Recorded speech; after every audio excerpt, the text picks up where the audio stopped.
Welcome back to KC Talks EV, and yes, it's finally time to talk about the EV Festival 2022. So I've now been going for the last 3 years. It really is an amazing day out. You also get entry to the British Motor Museum as part of your ticket. So I think personally there are two reasons why I would be going to the EV Festival. First of all, I'm an EV owner and I really love talking to all of you, especially fellow EV owners, about how you've gotten on with your particular EV. Another reason why though is if you're a prospective EV owner and you want to sort of know about the best tips and tricks and things, I mean, you could have a look at this channel, but another way that you can do that is also by talking to fellow EV owners. So without further ado, let's get started.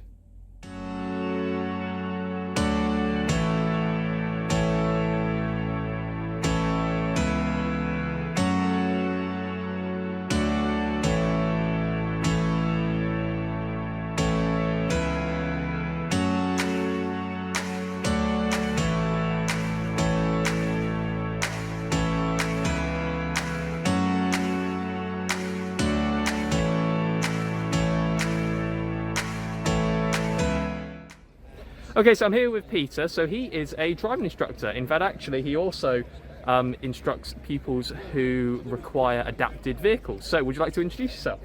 Yeah, Peter Cary, specialist driving instructor. Been driving instructing since 1993, nearly 30 years. And I've been running an electric car for the last, well, since March 2020. Ordered it March 2019. When I ordered it, I'd done lots of research on charging networks because I live in a second floor flat and my landlord wasn't going to let me have a home charger. I discovered that there were several rapid chargers where I did quite a bit of work. Got my car and it was adapted, £6,500 worth of adaptations. The COVID came along, which snookered my mileage for quite a while. But when I got to get back to teaching people to drive, I discovered the chargers in my distant town, 15 miles away, actually didn't work. That's a problem. Yeah, and they still don't work to this day. At the moment, there are quite a few other new replacement ones in that town, so it's not the problem. But for a while, I was scratching my head as to how I was going to carry on doing this. After all that careful planning, it was a bit of a hard one. But the car could be charged up quite happily on a slower charger, 7 kilowatt charger, which fortunately Tesco's had installed, and for a while all 4 chargers were solely used by me, or so I thought. I was about to say our Lord and Saviour, Pod Point Tesco chargers. I think at this point I could genuinely say that I think that's probably the place where I use the most at this point. I've hit up at least 2 of them on the way down here, so I know exactly what you're on about. So we're now going to have a look at the more specific adaptations. So Peter, would you care to let me have a look? Yeah, of course. Excellent. Okay, would you like to talk me through the adaptations of the Ariya that you've got? Yeah, I've got which I call it normal push-pull. When you push, the brake pedal gets mechanically pushed down. Mm-hmm. When you pull back, the accelerator pedal is mechanically pushed down. This is a very good, nice installation indeed. It's a carol where the bars go into the dash and really disappear. I had prior to this, I had a Honda Jazz, and the bars were all outside of the dash, and pupils were fouling their feet on the bars. This is by far the best adaptation I've had, and if people are thinking of going down this route, make sure you've got something that you're not going to regret having the feet. This one's got an indicator switch on the top, right and left, and if you're driving, you're probably going to need to have a spinner. This is the Lodston's Lollipop spinner, which I really do like. You can have a ball. I've got a ball in at the back, And you find that if you're using the ball, it actually gets quite uncomfortable after a while. The lollipop you can hold quite for ages, and you turn it, keeping the lollipop vertical. Lots of people try and push it around, and then you get lost. But the lollipop also has indicators right, indicators left, cancel, sound the horn, flash the headlights, wash and wipe the front window. Peter's already warned me about that already, so... Okay. So the hand controls there are around about £700. The Lodgsons are around about £1,500. My much preferred way of controlling a car with hand controls, though, is an overring. This is a Guido Simplex overring, and when that's on, you can press the ring and you accelerate. That's no gas, that's full gas. So it's quite sensitive. There is a couple of switches, one to turn it on, which I'm not going to do here, and a power restraint one there, which cuts the power down by about half. So if you're learning or you're parking in a really tricky situation and you don't really want to get mad, cut the power down and you've got more time to react. On top of all of that, I do have a left foot accelerator, which is a flip down, flip up. Yep. As you push the left one down, the right one goes up. You would normally use that if you lost the use of your right leg, and then you can accelerate and brake. Trying to use the car conventionally means that your left leg is all out of an angle, and if you keep doing that for several years, you can wear your hip out, which is something I don't advise people to do. That's about it, I think. My website is petercary.com. It's years out of date and needs a massive overhaul, but if I can give my way to contacting me, it's drive@petercary.com, or my mobile 07976 300 155. There is a website with driving instructors specialising like I do, which I'm afraid I can't actually remember off the top of my head, but if you contact me, I'll be able to put you in contact. And there are mobility centres throughout the country, where if you need to have an assessment to see what adaptations would be best for you, they can do that. And if you're referred by a doctor or the DVLA, the cost will be met by the government. So I think that's about it. Excellent, thank you so much, Peter. And yes, as I mentioned, I will definitely leave Peter's links in the description below, so you can always have a look at it. Thank you so much for your time. Okay, thank you.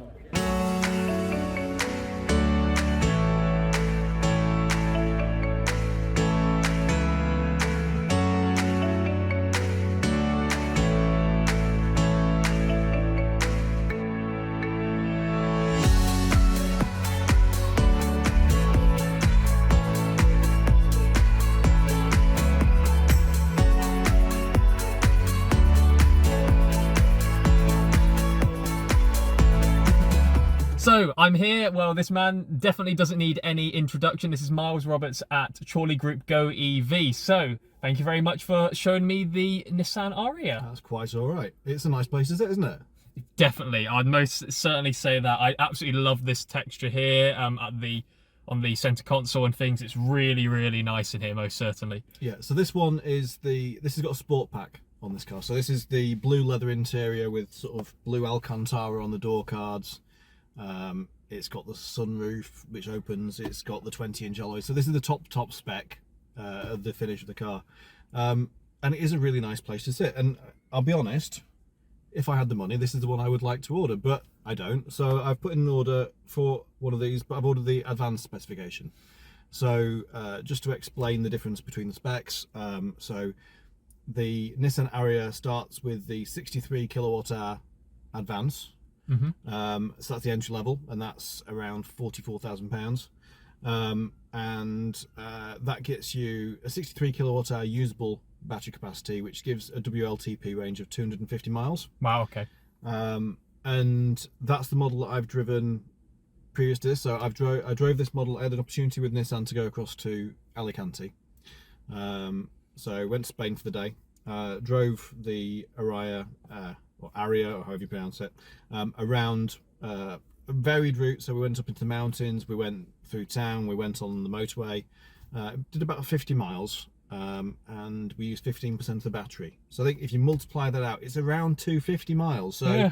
It does actually sort of work, certainly when it's 20 degrees C outside, which I know is obviously preferable.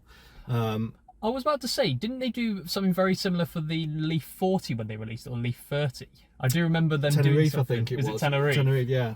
So, so Leaf obviously has been out for years and years and years, and Nissan has learned a lot from making that car, mainly that liquid battery cooling is required.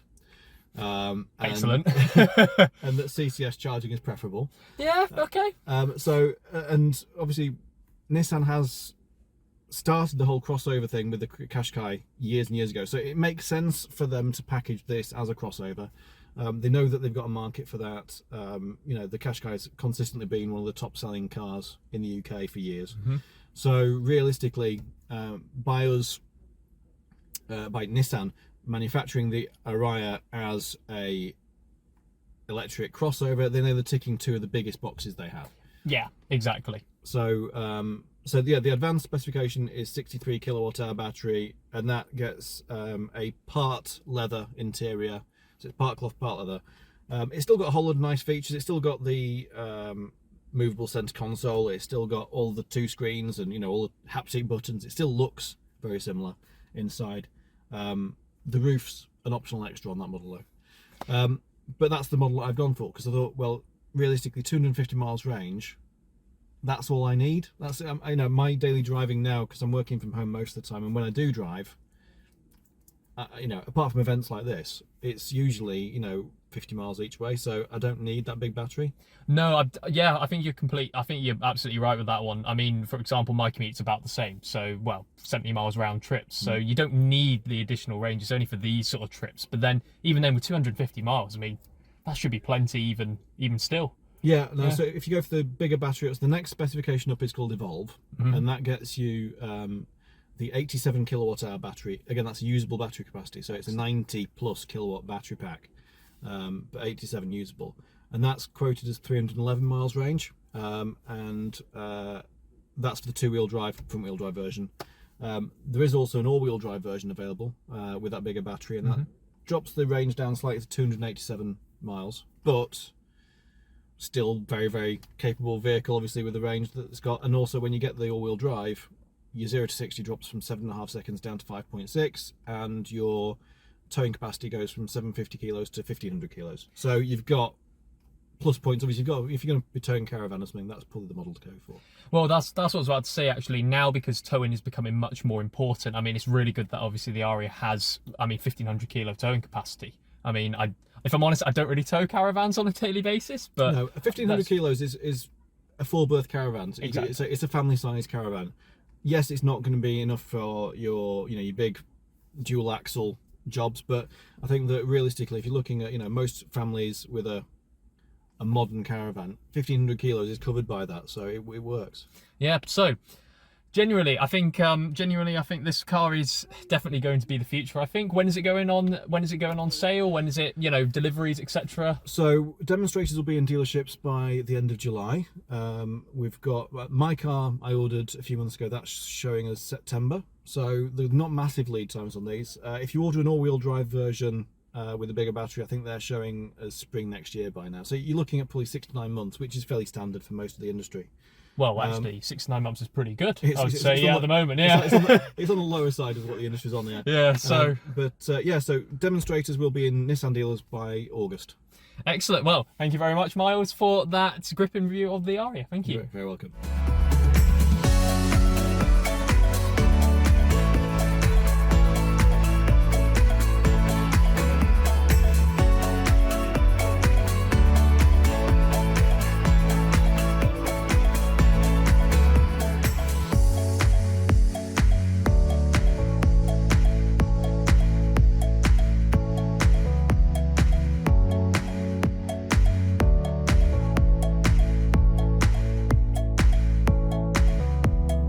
So I'm here with Steve at Ecofix. So would you care to explain what Ecofix does? Yeah, well, we've been going for 4 years now since we started the company, and we are a service and repair station for electric and hybrid vehicles. Excellent. So we spoke about this before. I think you were saying that you've been doing this for 4 years now, and a lot of it was initially about servicing. So what's their service on an EV? Well, obviously on servicing, the things you don't have to do anymore is obviously oil and filters, which is great, because that's where you can save your money. But obviously you still got suspension, tyres and brakes, things like that. You still need to be checking and make sure that they're good for the vehicle to go. Excellent. So another thing that you mentioned in the last 12 months was actually more parts and repairs and things. Absolutely, yeah. The first 18 months, 2 years, I'd say servicing more than anything. And obviously a lot of vehicles are quite new anyway, so any problems or issues you used to take them back to the dealerships for repairs. But certainly the last 12 months, 18 months, certainly doing more repairs now on electric vehicles. But it's a general thing across the board. It's not one certain thing. You can pick on certain models where there's issues here and there, but generally they're pretty good. We're having cars that have already done 200,000 miles and still going strong. So. Well, that's another thing to mention as well, because a lot of people, there's always the myths about, battery packs will only last 3 years and things, but... There is that. It's the same old. The people are worried about range anxiety with everything, and obviously the batteries, they're worried about that, because that's the most expensive thing, obviously, on an electric vehicle. But at the moment, what we're not seeing the massive deterioration in the major batteries, and a lot of it, if there is issues, it's usually within the first 2 or 3 years, which brings the car obviously within the warranty of the manufacturers. So at the moment, we're just not seeing it, and in truth, they really haven't been out long enough for us to understand exactly how much it's going to last. But on general views, they lose probably about 5% on the first 12 months, 18 months of use, and then they tend to stay as they are for the majority of their life. So at the moment, it's too early to say, but at the moment they're looking good. Yeah, we're not having any issues. I mean, yeah, as you mentioned before, I mean, I think the most mileage EV that I've had a look at is close enough to 150, 200,000 miles, and I mean, you were saying that you get those in the shop as well. So. Yeah, and they're still running as good now as they were before. So, the motors, obviously electric motors have been around for a long time. They've been over 100 years. So. Yeah. But if they haven't got it right by now, then they haven't. And we know the technology is moving so quickly, it's difficult to keep pace with it all. And we also understand that the batteries are the key for everybody. That's why Mr. Musk, I think, is concentrated so much on his batteries, because it's the size and the weight of these batteries that's going to cause the cars to go more and more miles, and it is coming. Yeah. We came into this, average mileage was probably 100 miles, and now most vehicles now is well over 200 miles. Yeah. And for people's needs, that's more than enough for them to take people to school or do the shopping and all the local stuff they need to do during the day. So. I mean, I've been speaking to EV owners, for example. You've got things like the e-Niro and things. You've got the Leaf 62. They are more 200-mile vehicles. I mean, I've just literally had a look at the Nissan Ariya. Yeah, very nice. That's 250, 300 miles. Not to mention, you do have things like Teslas, which will now do easily more than 300 in most cases. The latest ones now can do up to 400 miles, which is mental. And that's a big shift in the last 2 or 3 years. Exactly. So, I did notice this big table here. We're just going to swap to the other camera. Would you care to explain a few of these things? My gosh. Yes, so, certainly. I'm just going to switch over. Yeah. Okay. So these are just the various type of things that we changed within the electric. And most of these are Tesla, to be fair, but this can be for other things. It's like the top suspension arms of a Tesla and the rear suspension arms of a Tesla, but we still see them on Nissan Leafs and with Zoes and things like that. The what we call a PTC heater, that's off a Mitsubishi Outlander. Okay. So what that does is just heats the water up that's going through, because obviously when you haven't got your engine running and you've just got electric running, you need to heat the water up, obviously for your cooling systems, for the heating of the car, and obviously the cooling and the heating of the batteries as well, which is important. So that's what that is. We've got door handle off the Model S, which is we all know about that one. Yeah, we know door handles. We've got rear boot lock of the Model S. We've also got a bonnet release, second bonnet release package, because everything's electronic. There's no physical there isn't anything, so that's electronic. We've got a door actuator of a Model X, and the last but not least is a water pump off an i3. Okay. So that throws obviously the water around the cooling systems and things. Okay, right. So, thank you very much, obviously, Steve at Ecofix, for explaining what you do. So, thank you so much. You're very welcome. Okay, so I think that wraps it up for the Electric Vehicle Festival 2022. I just want to give a special thanks to Peter Cary, Chorley Group Go EV, and Ecofix for showcasing their products and their services. I also want to give a extra special thanks to Paul for arranging the Electric Vehicle Festival for the last 4 years. So I've been going for the last 3 years now, and it's been absolutely amazing to first of all talk to fellow EV owners, but also to talk to the general public. It's been amazing to sort of get their views and responses about electric vehicles, and also a good opportunity to persuade others to go electric, which has been a absolutely amazing experience for me. So I think that's pretty much it. So if you liked this video or you found it informative, please make sure you like that video, dislike it if you didn't. Please make sure you also share this video to anyone who is considering, for example, purchasing a EV. So we've spoke to Chorley Group Go EV, and that's a very good place to purchase your electric vehicle. We've also talked about sort of driving lessons and things like that. So if you're looking for a driving instructor that's specialised in adapted vehicles, make sure you give Peter a call.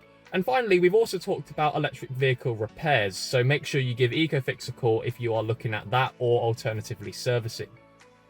Make sure that you also subscribe to this channel if you are not. It really does help me out. It helps me massively when it comes to sort of engagement, as well as making sure that I can keep delivering these videos to you. But anyway, I think that's pretty much it. So thank you for watching, and talk to you later.